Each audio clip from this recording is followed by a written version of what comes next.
And good evening and hello, everyone. This is your friend Michael Stewart, welcoming you to yet another Everyday Money Management segment. I kind of put it on pause for a moment. I actually did not think that I would be doing these segments anymore because of low participation, no response, no feedback. But I was encouraged to resume doing these video segments on everyday money management tips and strategies because, unbeknownst to me, the few people that what did get to see them, some of them I don't even know who they are, but learned, I've since learned that they are actually gleaning something from what I'm sharing. And so, for the greater good, I decided, hey, you know what? If it's helping at least one person, if they're able to get something out of these videos, then why not continue to do them? And so here we are. And actually, I'm happy to be able to resume them because I actually enjoy putting in the time that it takes to put the information together. I'm certainly no expert at these social media platforms, but I'm learning to use them. But what's more important is I want to share information that I think people would benefit from. And so I'm glad to do it. So tonight we're going to be looking at tip number 3, which would be focusing on the management of family spending. Now, before I get into today's content, let me first read to you this following disclaimer. In accordance with Title 17 of the United States Code, Section 107, the information expressed in this video series is shared without profit to those who have expressed a prior interest in receiving the included information for research and educational purposes. If you wish to use copyrighted material from this video series for purposes of your own that go beyond fair use, you must obtain permission from the copyright owner. All right, so let's get into it. Now, in my last video, and I know it's been a while, that was titled The Value of a Family Financial Review, I introduced you to some key elements that I felt should be in your review of your family finances. If you have not had an opportunity to see the earlier videos that I did on that, I would encourage you to go to my YouTube channel, Michael Stewart, MichaelSteward.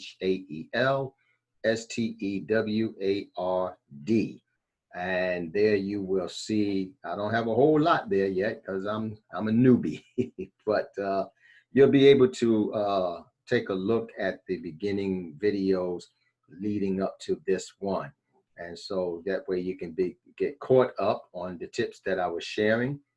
And if you find them useful and beneficial, certainly I would ask that you would click the like button. That helps with the algorithms and gets it in front of more people. And also subscribe to my channel. Subscribe and share. Do share. If you're benefiting from the information, certainly you would want others close to you to have access to that information as well. And so I hope that you are able to glean something of use from today's video that I'm going to be sharing with you. And in this video, I'm going to highlight some of the advantages of implementing a family financial controls, not to be confused with a penny pinching budget. You know, when it comes down to telling individuals or families set up a budget, you know, that word budget for some people is almost taboo because immediately what comes to mind when they hear the word budget is restrictive spending. And so the idea is, in some way, I'll be prohibited or restricted from buying things that I like, things that I may not necessarily need, but I like it and I want it. And so people tend to stay away from budgets. They may start a budget and then don't stick to it because, like I said, for some people in their minds, the word budget is like taboo. But that's not what I'm talking about in tip number 3, management of family spending. Again, the key word here is management. Management of family spending. I don't think that we put much emphasis or enough emphasis on the management part of how we disperse our resources, our monetary resources. And so, as I've stated in previous videos, when it comes to your household finances and the economics of your household, you should treat it like a business. And I think if you can get your mind to embrace that concept, that you should run your home as you would run a business, that it will challenge you to start viewing your resources as you would if you were in business. And so I think that's where many falter. I know from my own personal experiences, I never viewed my home finances and home economics as a business activity or business functions. And until, a few years ago, I started wrapping my mind around, what you need to treat, your monetary resources and how you disperse those resources as if you were running a business. And when I did that, I found that I was monitoring my money a whole lot closer, and I was more hesitant to spend my money on frivolous items, things that I really did not need that I could actually do without, or there was no true urgent need. And it has helped me tremendously, and it continues to help me. And so that's why I take the time to try to share these tips, because these are things that I myself do and am seeing the benefits of them. Now, for some of us who have grown children and then grandchildren and just getting started in all this, there's a sense of feeling we're racing against time, because we know our mortality has become more real than ever. As a young man, had no idea that I would even see 2020, to be honest with you. As a young man, you're not thinking, most cases, you're not really thinking that far ahead in time and where you're going to be at, what you're going to be doing, and what your earning potential is going to look like, and what kind of a lifestyle will you have. Because, when you're young, you're mostly adventurous. Now, that's not everybody, but that certainly was me. I was adventurous, and I was more apt to be adventurous than a planner. So it's a learned behavior for me. And so as I'm gathering information and participating in that same information that I share with you, I share it with the hopes that it would be of benefit to someone else as well. So that's my spill on why I'm doing these videos. And so let's go into it. So now, when I talked about the control, right? And, some people don't like that word control either. But when we're talking about implementing family financial controls, what exactly am I saying? Because I don't want you to confuse that with a penny pinching budget. So by control, I'm suggesting that you understand its value of enabling you to look ahead and predetermine the use of your monies that would have otherwise been wasted on unnecessary or questionable purchases.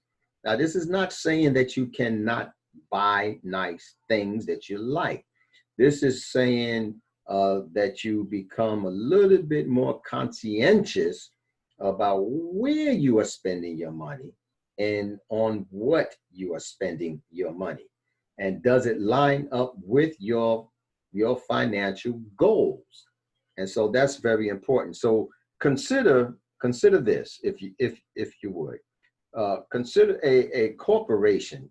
Now, corporations and other business entities, for the most part, a good number of them, if not all, use two specific tools to help them control their spending, one of which is called a cost accounting tool. And then the second is a balance sheet. So now when we talk about a cost accounting tool or cost accounting, what exactly is cost accounting? So let me give you a brief definition of cost accounting. Cost accounting is a system that enables the control of spending by establishing yearly budgets. It's that simple. So that's what cost accounting really is in a nutshell. I don't want to give you a highfalutin, definition. A very simple, plain definition that you can grasp and embrace. So when we're talking about cost accounting, we're talking about a system that enables the control of spending by establishing yearly budgets. So each year you have a budget. Now, again, this is not a penny pinching budget, but this is a yearly budget that is going to be beneficial to you and help guide your spending. So think of it this way. Unlike a penny pinching budget that restricts your spending in a negative way, mostly psychologically, the yearly type budget is based on past spending patterns and anticipated changes in costs, procedures, goals, and other factors. So what this budget calls upon you to do is to track how you're spending money. Now, that may involve saving receipts and then categorizing them based on what you purchased and putting it down on paper so that you can see how much money from each category is being spent and on what. That's a good starting place, okay? And so setting up your family spending in this type of budget, which is a control, what it does is it offers you better financial planning. A lot of people that I get to talk to from time to time, when I ask, what are your financial plans? How are you managing your money? What are you doing with your money for future dates? A lot of times they have difficulty answering those questions because they've never really put it down on paper, put their goals down on paper, their financial goals, and the strategies that they're going to utilize to get to those goals. And so this is where having a family spending budget becomes very helpful when you have those in place, especially in this present economic climate where businesses are closing in record numbers and many people are strained trying to just survive. You have many people who were already living paycheck to paycheck.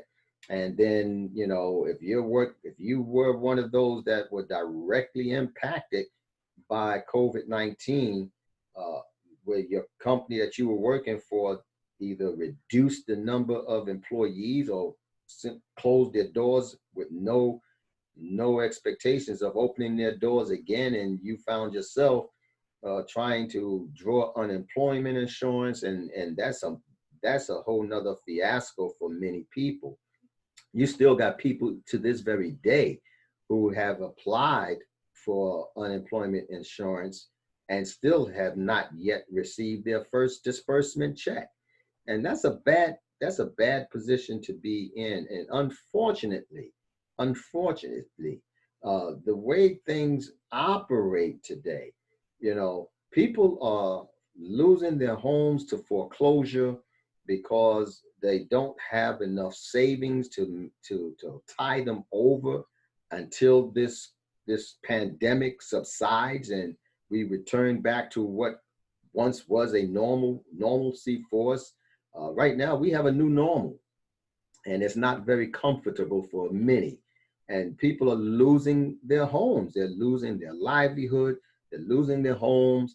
Uh, they don't have money coming in, and what is sad is that you've got predators out, the financial predators out there who are foreclosing these homes, knowing that these people, were overtaken by a pandemic, and there's no help in place for them to save their homes. Now there's few mortgage lenders that are trying to do the best they can to help their mortgage clients, and they offer deferments on their mortgage for several months at a time, and then when things do kind of get a little better, then they'll revisit a new payment arrangement for them so that they can keep their homes. And kudos to those mortgage lenders that are sensitive enough to try and salvage the mortgage relationship that they have with their clients. I know my mortgage company is one, and I commend them, and I'm grateful that I landed my them as my mortgage provider. They're one that will, if you've been directly impacted by COVID-19, then they will allow you to put your mortgage payments in forbearance or deferment, and so there's not many though that are doing that. A lot of, especially the big banks, they want their money, and they don't care how they get it. They want their money. So people are hurting. People are struggling, and the economic picture looks very bleak if you're middle class, or if you are slightly above the poverty level, or if you are right at the poverty level, and certainly if you are below the poverty level, you are really hurting financially, and your economic picture looks quite bleak. And so we're in a time where we are really challenged to be very, very careful of how we spend our money, and that we don't frivolously spend our money. So when I'm talking about these budget controls and how they can benefit you, uh, don't make the mistake of trying to track every expenditure down to the last penny, because that's frustrating, and that is overbearing, and it will certainly overwhelm you if you try to track it down to every penny. So I am not in any way suggesting that in setting up this particular type of a family plan, that you engage in trying to track every penny. Don't do that. You're going to hurt yourself if you do that. Uh, it would be so overwhelming. But what you do want to be able to do with this type of a financial management tool, the cost accounting tool, is you want to be able to look back with the express intent of getting a better perspective on the future of your family finances and how best to put those monies to work for you. So you're looking back and seeing where you were spending your money, how much you were spending in each category as you identified those categories. And then you are going to begin to start projecting what your next year of spending is going to look like, and does it look like what you need it to look like? That's really what this tool is all about, is helping you to be able to gauge your financial strength. So you might consider structuring your budget to cover a projected 12-month period. I would strongly recommend starting off with a 12-month period. Now you can do a shorter span. You can do 6 months. You can do 3 months. There's no rule that says it has to be 12 months. But to get a fuller picture annually of how your money is being spent and what those projections would look like moving forward, 12 months is a good starting place. So what you would do each month, you would compare actual expenses with the planned amount. So regardless of when you begin, now if you want, I mean, we're close to the end of this year. And so if you have not already been tracking your spending up to this point where you can actually write down by category what you were spending your money on, where you were spending your money and what have you, that's fine. You can opt to begin at the beginning of the year. The key is to get started. At this point, it don't matter when you get started. The key is to get started tracking. And so now if you bank with any of the large banks, or even some of these online banks now provide this as well. They provide tools to also assist and help you in identifying what you're spending your money on. They're keeping track for you.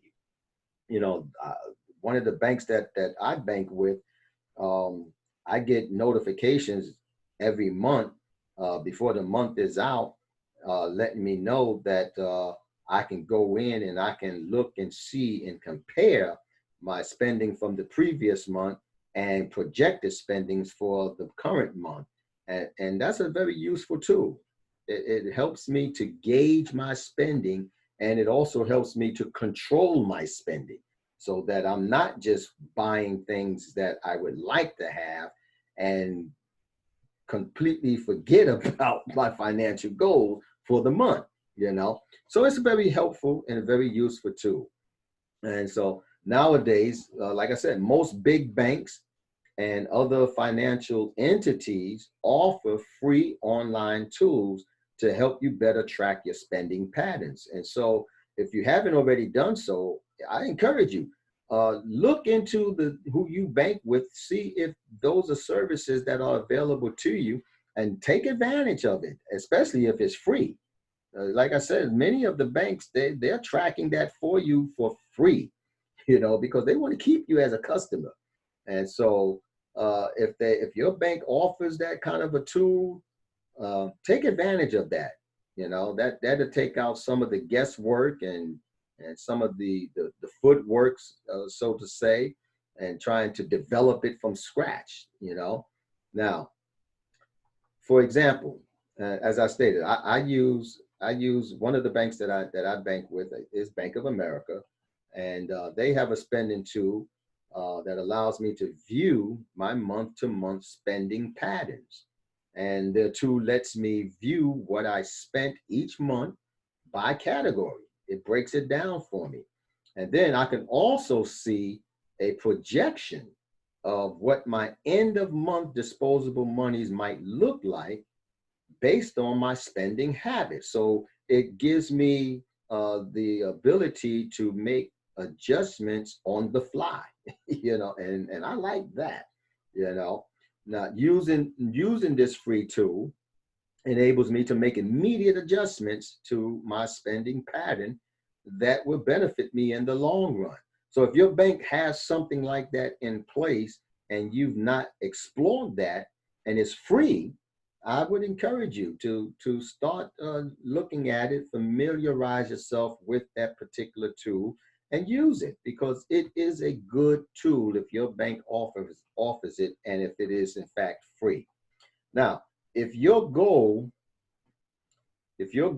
is to employ this strategy in your household and you have other income earners in the home, it will require the full cooperation of each family member. Now, that's if they agree, you know, to approach it as a family program. And if they don't agree, then that's fine. You can do this as an individual, but it will kind of put somewhat of a strain if the family's financial needs are dependent upon the participation of each person.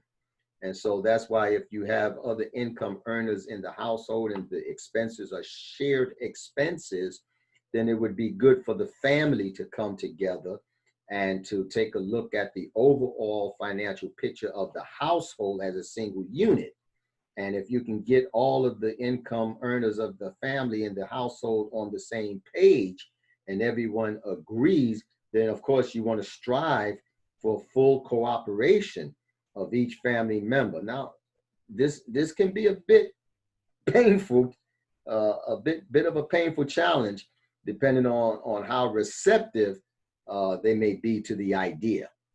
You know, some folks don't want to disclose too much about their financial prowesses, and so some are not, you know, apt to be that transparent when it comes down to how they spend their money. You know, and so take that into consideration as well, and try not to hold that against them, but don't let that hinder you from moving forward with setting a goal for your financial picture in the future. Now, here are a few steps that you can take to make it possible for your household. So the first thing you want to do is you want to begin with a realistic short-term objective and a realistic long-term objective. They have to be attainable. Okay, you don't want to be too far-fetched or too far out there with your objectives. They need to be attainable and they need to be realistic. Now, give you an example. Let's say if your earning potential for throughout a year puts you in, say, the $50,000 salary bracket, right? But you want a $500,000 home. Now, I'm not saying that you can't get it, but that's a bit of a stretch. That's a bit of a stretch. It really is. I mean, unless you come into a large sum of money from somewhere, that is a bit of a stretch, you know, and that may not be attainable. But especially if you are a first time home buyer. Now, if you have fairly decent credit, there's programs out here now that make it possible for folks who do not have perfect credit to still be able to participate in home ownership. If you have a $50,000 a year annual salary and your income to debt ratio is fairly low, let's say 15%, now that's excellent. You know, and your credit rating is not too bad, but you're at that place where lenders will take a risk with you and you still get fairly decent APR interest on your loan. What you would want to do is you want to pre-qualify, see how much of a house can you get. And that's the key, is pre-qualifying. And it don't cost you nothing to pre-qualify. And it doesn't, in most cases, it doesn't hurt your credit score to pre-qualify, to see how much house you could potentially buy. And so it may come back somewhere in the range of 150,000 to 200,000. Now, that may be more attainable than trying to go after a $500,000 estate, you know? And so you would want those objectives, whether they your short-term and your long-term, to be realistic. And then you want to be able to gauge small achievements, because these are going to aid you in keeping you motivated to continue toward your ultimate goal. And that's very important, is that you take note when you've reached a milestone. Don't fly by it, but pause for a moment and congratulate yourself for having attained that goal, having reached that point, because that would be a good motivator to keep you moving forward. A lot of times we don't commend ourselves when we should.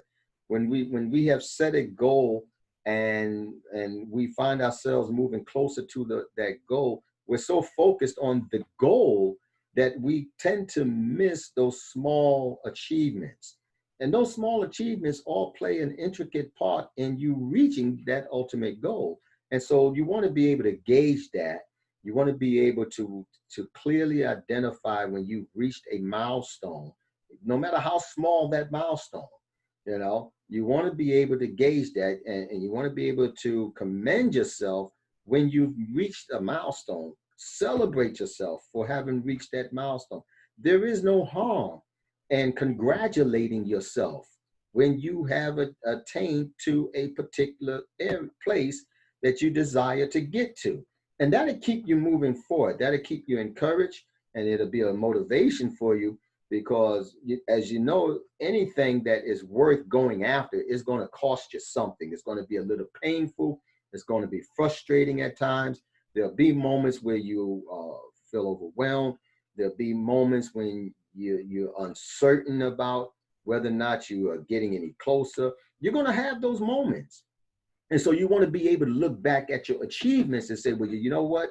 Last year, about this time last year, here's where I was. And this year, I can clearly see that I'm a little further ahead. And so you want to celebrate that. Okay. Now, it may feel funny the first few times that you do it, almost like you're cheating somebody somewhere, but you're not. What you're doing is you are allowing yourself to experience the success. And every success is worthy of experiencing and celebrating. And that's very important that you do that. And it doesn't always have to include spending money to celebrate, but you want to acknowledge that you have attained to some level of success along the way to that ultimate goal. So very important that you understand that as your first step, and that you do that. You want to make sure your goals are realistic. Those objectives, you want to make sure they are realistic.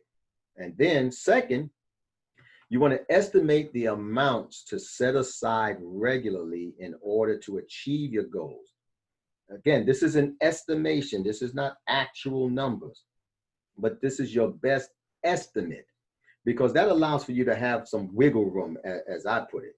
So estimating the amounts that you will set aside regularly to achieve your goals.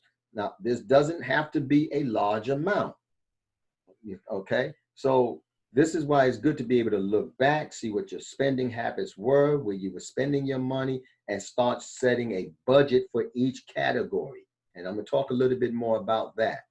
Now, third thing that might be helpful is to estimate the incomes for the whole year. Now, this is not just what you earn on your job if you work for someone.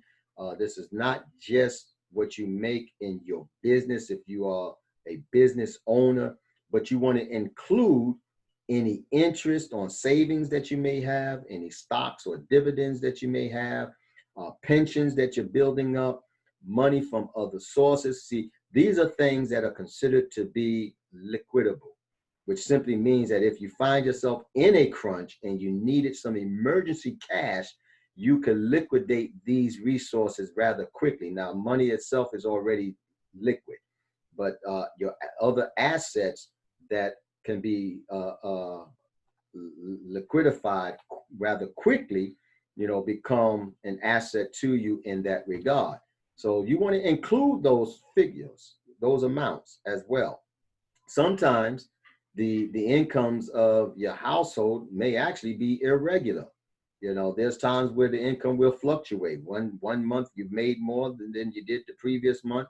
A lot of times that's due to, overtime, whether it was mandatory or voluntary. Now you don't want to depend on overtime, because if it's not consistent and it's mandatory or structured into your actual work shift schedule, you don't want to depend on that, because that becomes a surplus. Okay, and those may not happen often, but there's times when you will experience overtime pay, and that makes for your income to be a bit irregular when those happen. Now, when that does happen, what you want to do is you want to estimate a yearly minimum. And see, this is an area where people do make a mistake, is that they look at the overtime overall for the year, which is part of that final amount that shows up on their W-2. And, you know, so the previous year, let's say they made 45,000, they did a little bit of overtime. Then the next year they made 60,000 because they did an enormous amount of overtime. And then they start planning based on $60,000. But you have no guarantee that the next year or even 6 months that you're going to be making the same amount of overtime. That's why you don't want to start making calculations based on overtime. What you want to do is you want to take that yearly amount and then you want to break it down monthly, and then you want to minimize it. You want to bring it down to its minimum. Now, the minimum would be your base salary. Whatever your annual salary is before overtime, that's the figure that you want to start operating from. Okay? So I hope I didn't confuse you with that. You do not want to operate from the overtime that you occasionally may get. You want to work with the minimum. Start there with the minimum. Now, what you do then is you divide that total into equal parts over the selected budget periods. So if you're doing it weekly, you can break it down to what is my earnings weekly. If you're paid on a weekly basis, then what you want to look for, you want to look at what is my weekly take home pay, not your weekly gross earnings. The difference between the two, if you don't already know, is that your gross earnings is what you actually made in terms of how you are paid before any deductions come out. You don't want to budget on that figure because that's not going to be a true starting place for your budget. You budget from your net earnings. Your net earnings is what you actually take home after the deductions. And you know, your deductions are your taxes, any plans that you are paying into, retirement plan, medical health coverage, dental, vision, and all that. After all of those deductions, the amount of money that you now get to cash the check and walk out the bank with, or that is direct deposited into your account, that's your net earnings. That's the figure that you want to start your budgeting from, your net earnings. Very important that you understand that. And you can set your budget up based on how you are paid. So if you're paid weekly, you can set it up that way. If you're paid bi-weekly or semi-monthly, then you can arrange your budget that way. If you're paid monthly, you can do it that way. Now, for example, I'm paid bi-weekly, and there's a difference between bi-weekly and semi-monthly. And so for those persons who are paid semi-monthly, it just simply means that they are paid 2 times in any given month. So I know, like in the military and some government positions and what have you, generally that would be the 1st and the 15th, or the 15th and the 30th. And you know that on those dates, those are your pay days. And if they happen to fall on a weekend, depending if it falls on that Saturday, you may see that money in your bank Friday. If it falls on that Sunday, that money may not make it to your account until Monday. You know, but those are your semi-monthly pay periods. They generally are the 1st and the 15th, or the 15th and the 30th. Now, your bi-weekly pay are set up on a 2-week cycle. And generally that cycle falls on the 2nd and 4th Friday of a given month. And depending on the month, you may see where it slightly changes to where it'll fall on the 1st and the 3rd Friday of the month. And then there's 1 or 2 months out of the year where there's an additional Friday. And I like when those come around. That's the surplus month. That's the one that that I use to catch up stuff. Okay. So however you set it up, whether you set your budget up weekly, semi-monthly, bi-weekly, or monthly, you want to use actual numbers. And those actual numbers is going to be your net earnings, what you take home after deductions. Okay. Now, you want to also spread your fixed expenses by first totaling the year's periodic bills. So what you're going to do is you want to gather up all of your bills. These are your reoccurring bills that you know every month you got to pay this bill. And you want to total up those bills based on their categories. So if it's the electric bill, you want to, and you can go online and you can get all your bill statements for the year. And that'll help you to be able to see how much you paid towards your electricity use for the whole year. Then you take that figure and you divide it by 12 months. That gives you an average. It's not going to give you actual monthly payments, but it's going to give you an average for each month. And so that becomes your budget range. And so what that helps to do for, say, your electricity usage is that helps you to begin to see where certain months you use more electricity than other months, and then you start making some adjustments to start bringing that down, okay? And this is what it does for you. Of course, if you can bring it down, then guess what happens? Then your bill price goes down. And so that's a good thing that works into your benefit. And you do that with each fixed expense, whether it be your taxes, your rent, if you're renting, your mortgage, if you're buying, your utilities, if you use heating fuel, any insurance policies, any association or union dues, installment loans, purchases, tuition costs, anything that every month you're going to be putting money out to satisfy that particular bill. That's how you want to treat that. You want to get the yearly total, and then you want to divide it by 12 months, and then that's going to give you a monthly average for your budget. Now, then you divide those sums by the number of budget periods that you've chosen. So if you've chosen to do a weekly budget, once you've gotten that monthly average, guess what you're going to do? You're going to divide that by 4, and that's going to give you a weekly average. If you decided that you wanted to do a bi-weekly or semi-monthly, then you're going to divide the weekly by 2, and then that's going to give you a weekly average. If you decided that you wanted to do a semi-monthly, then what you're going to do is you're going to divide that by a different figure. And I forgot the calculation. I apologize. I was going to say divided by 15, but that's not always true. Okay. But you get the picture, I hope. And so that gives you your averages to begin budgeting. Okay. Now, special note here. Doing this will help you eliminate the diversion of needed cash and last-minute scrambling to pay large bills that you may have forgotten to anticipate. So that's what another benefit of doing that is that from time to time, unexpected bills pop up that we didn't anticipate. Okay. And so where you have this budget in place, you start to see a little bit of wiggle room where you can make some on-the-spot adjustments.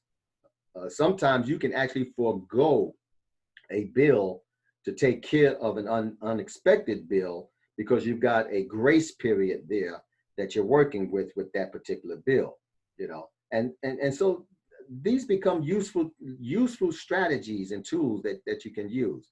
Now, the next thing is you want to estimate your flexible expenses. Now, by flexible expenses, I'm talking about clothing and furniture, equipment, charities, medical care, gifts, entertainment, things like that. Then they don't ordinarily occur every month or on a regular schedule. They're kind of sporadic.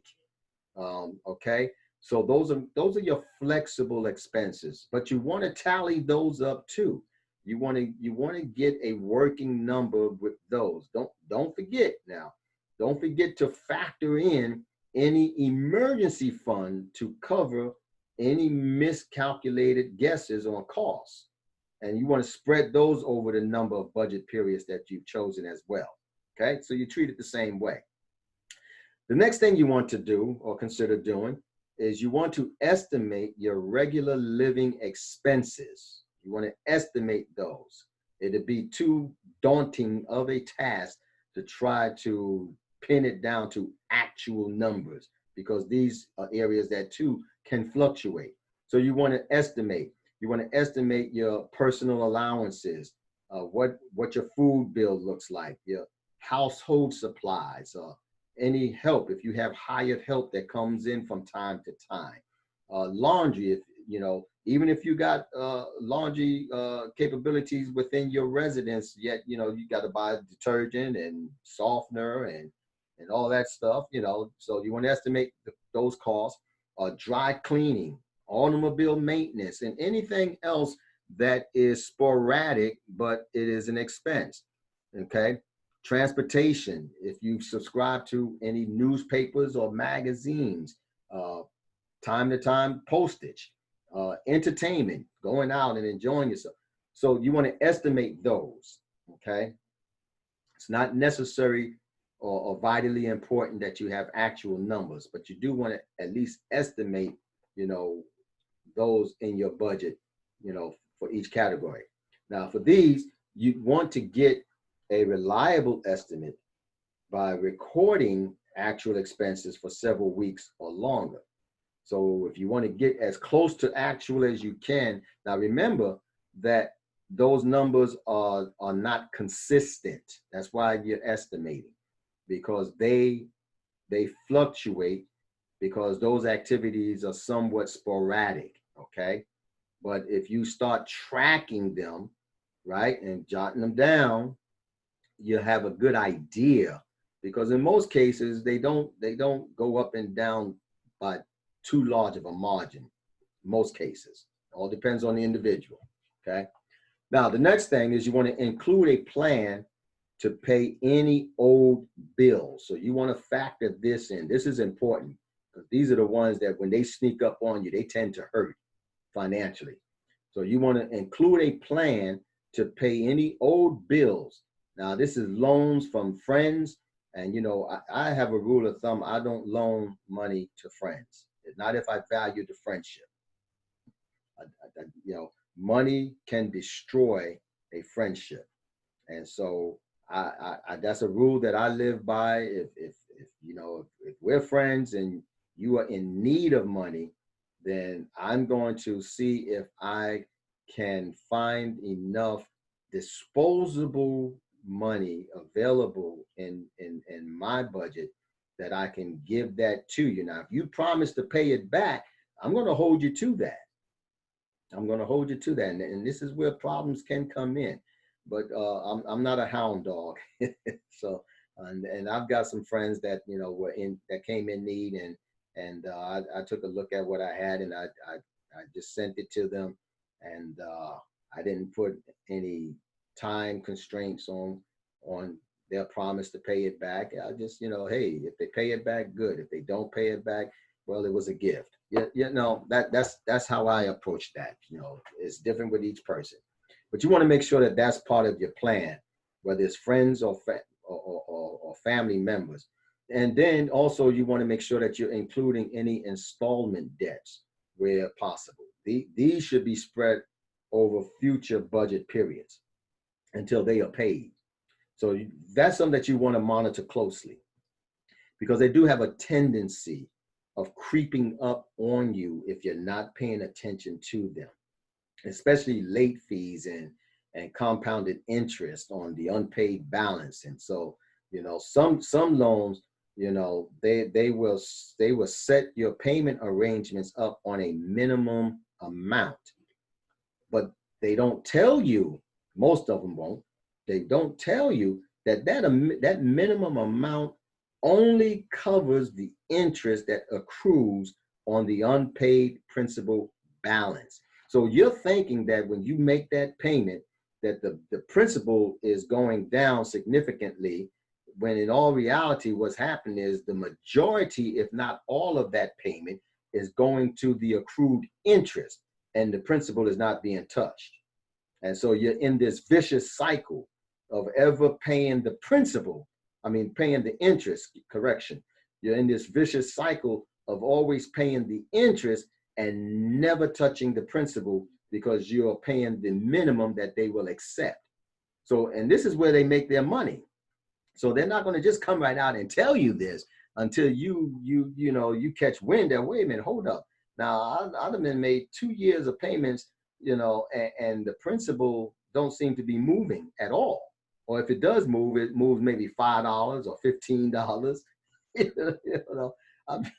And it's hurtful when you discover it. Oh my God, it is hurtful, because when you add up how much money you have paid over time, you would think that your principal balance would be much lower than what it appears to be.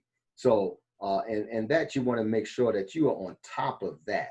So if they say, yeah, you can make a minimum payment of $150 a month and the interest is accruing, at $152 a month, guess what? You still are in the red, So you want to be able to pay that and some additional. And a good way to do that is go ahead and make that minimum payment by the due date, wait a week or so, and then make an additional payment. And most now allow for you to designate that additional payment to go towards the principal only. Because what you want to do is you want to reduce the principal balance as quickly as possible, because that begins to start chopping away at that interest. See, companies make their money off the interest, not off of the loan itself. They make their money off the interest. And so it's important that you know that, okay? So I don't know how I got off on that tangent, but I hope you got something out of that, okay? So now, you want to, let's see. Okay, yeah, we were talking about the old bills and installment debts, yes. So seek to pay those off quickly, okay? Seek to pay those off as quickly as possible, and it will also help you to maintain good credit, okay? And good family social relationships if it happens to be a family member that you owe. So if it's a small amount, devise a plan to get that paid off as fast as possible, okay? You always, it's a good practice to know all of your outstanding debts and the balances owed. It's a good practice to know that, and then to put them in order where you start with the least amount of debt. The sooner that you pay that debt off, let's say, for instance, your lowest debt is $500, okay? And your greatest debt is $200,000, okay? And so you're making payments on all your debts. You're paying minimums here, minimums there, minimum there, and what have you, right? So what you want to do is, for that $500 debt, if you were in the, and this could be a credit card debt, if you were paying the minimum, which generally is about $25 or $35 a month that they'll accept, which takes care of the interest, if that's what you were paying, then double it to expedite paying it. Double it. Instead of sending in $35, send in $70, right? Because what that's going to do is that's going to expedite eliminating that debt. Now, here's what you do. You take that same $70 that you use to expedite paying off that smaller debt, and you apply it to the payment that you were sending for the next least amount of debt. And you continue to do that going up, and you will find that you will start paying those debts off quicker than the time frame that they would allow for you to pay it off. So whereas they would say, yeah, you got 2 years to pay this off, you might pay it off in 6 months. You might pay it off in 8 months. But that should be a goal. Now that's an attainable goal, but it takes discipline, but it is doable, okay? So you want to start with a tentative budget and match the total expense against the realized incomes. In other words, this is going to tell you your net worth. This is where a balance sheet comes in handy.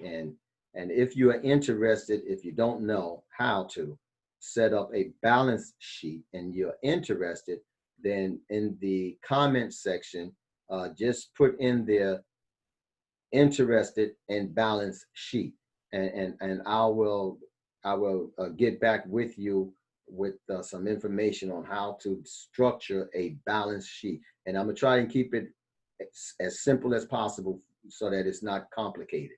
Okay, it doesn't have to be complicated. Okay, but it'll tell you what your net worth is when you take a look at your total expenses versus your realized income.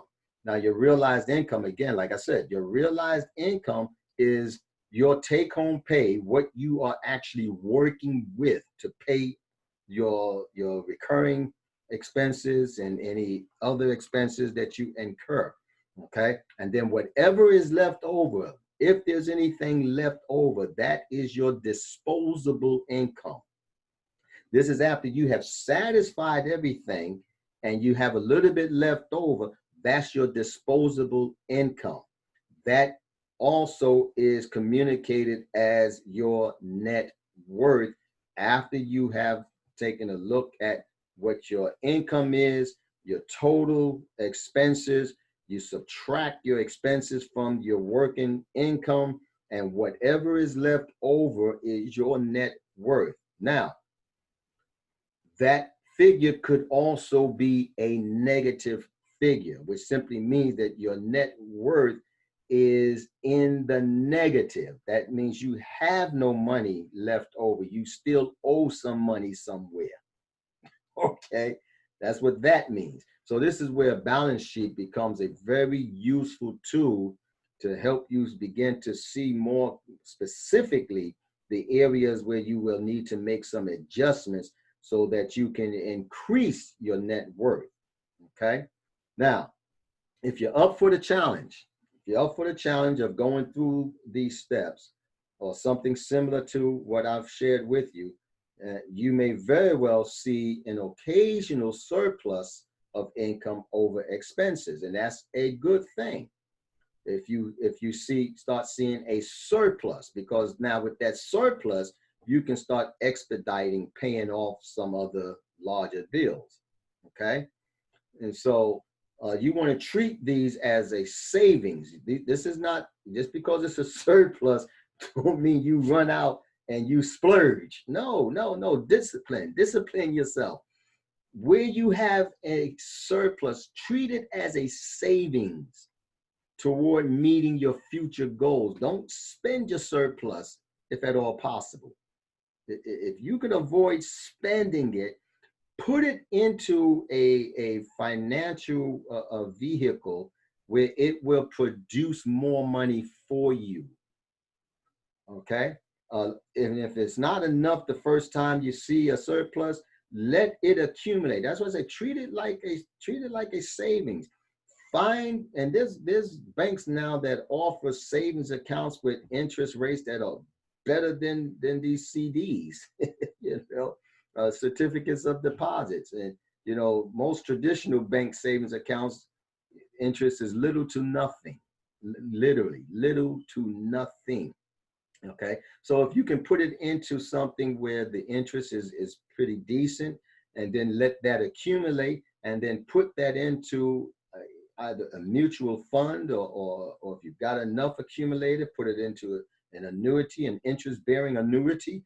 Now your money is making money for you. You put your money to work for you.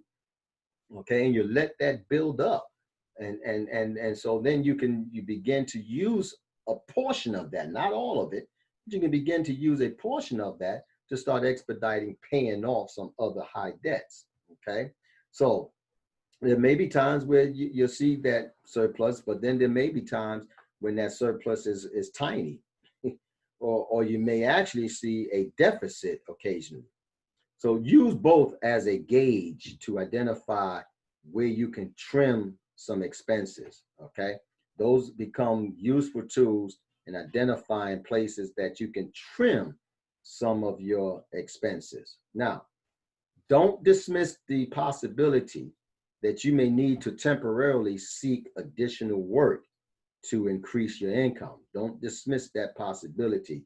especially right now. There's so many online opportunities. I was actually looking at a couple myself, and because I'm always exploring money making opportunities to see what's out there, see what might actually be a good fit for me, and what I would be willing to invest my energies, my time, and my monies in. And there's a ton of stuff out there. There's some online opportunities that you don't even have to leave home to do, you know. And so don't dismiss the the possibility that that may benefit you to have a temporary work endeavor. Again, it's very important that each income earning family member in the household is on the same page with a plan such as this. Okay. If not, then you have to approach it as an individual. But if the expenses are shared expenses, uh, sometimes it's hard to get other family members and those of the household that are income earners that share expenses of the household. Sometimes it's hard to get them to see that picture, that their financial decisions have a direct correlation with whether or not the household overall can satisfy all of its expenditures.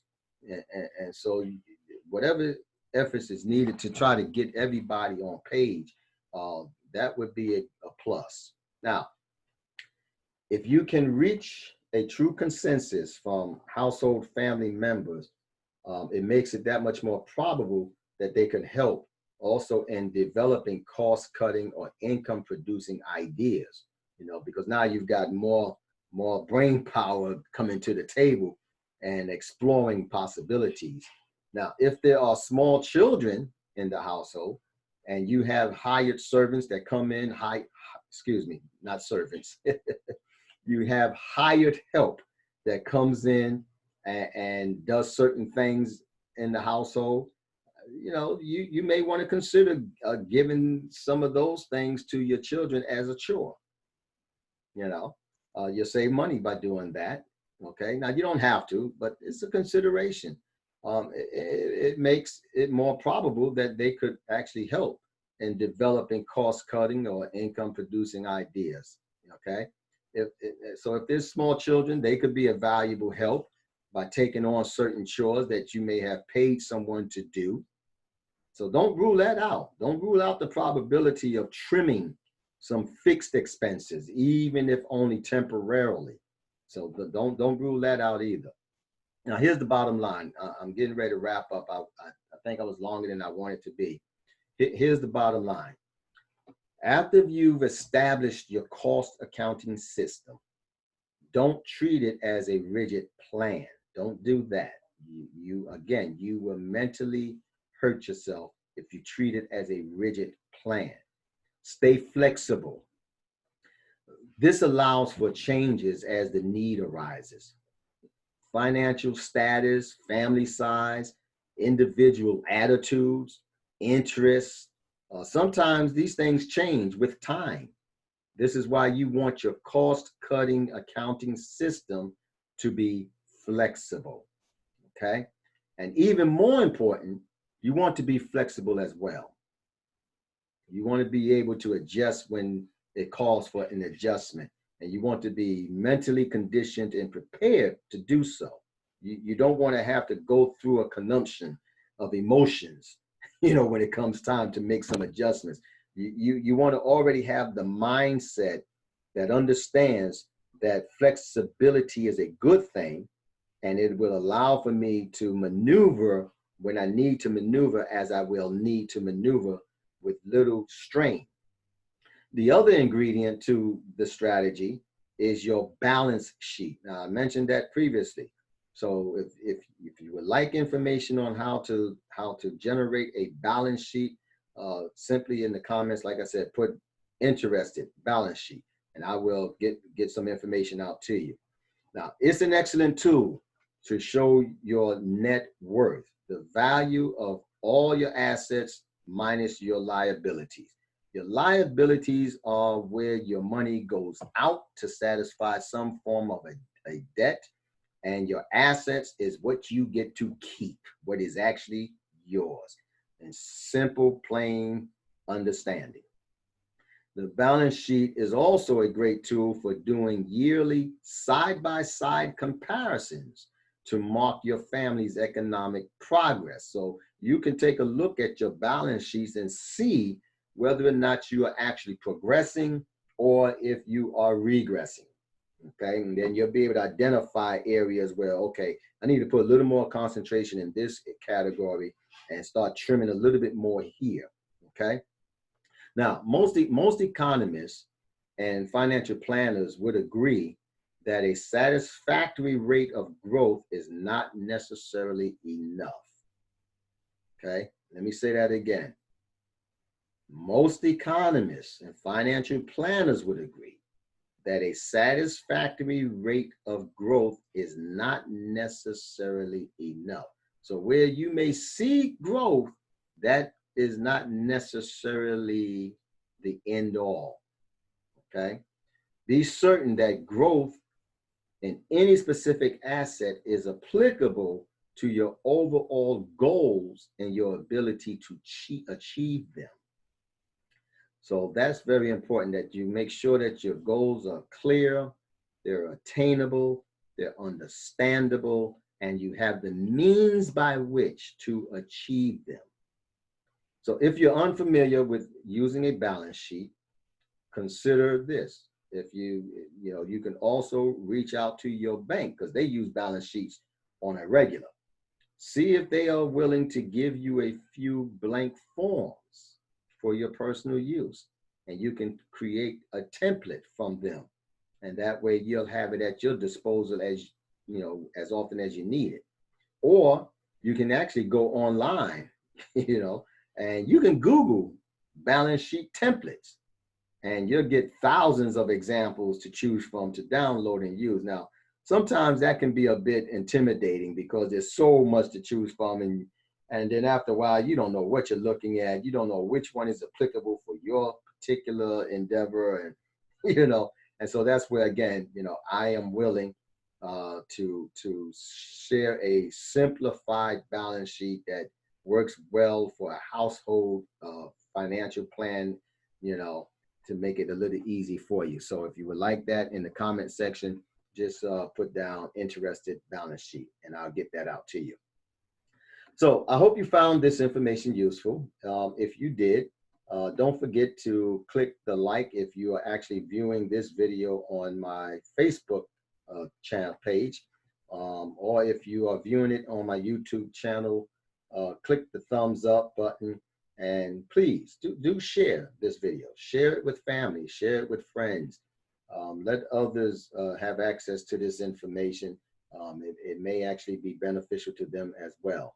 And again, I would ask you, if you're not already following me on either my Facebook page, Michael Got Energy Stewart, or my Help Young Males page, Help Young Males Mentoring, or my YouTube channel, Michael Stewart. Subscribe. I ask you to subscribe to my channel. Click the bell, and that way you'll be notified when I post new content. Certainly hit the like button, hit the thumbs up button. That really helps the algorithms to get this information in front of more people, so that they can benefit from it as well. So it has been my pleasure to spend this time with you. Thank you so much for watching this segment of Everyday Money Management. I hope that you were able to glean something of use to you from today's session. And until next time, be safe, continue to practice social distancing, be blessed, and follow peace. Have a good night.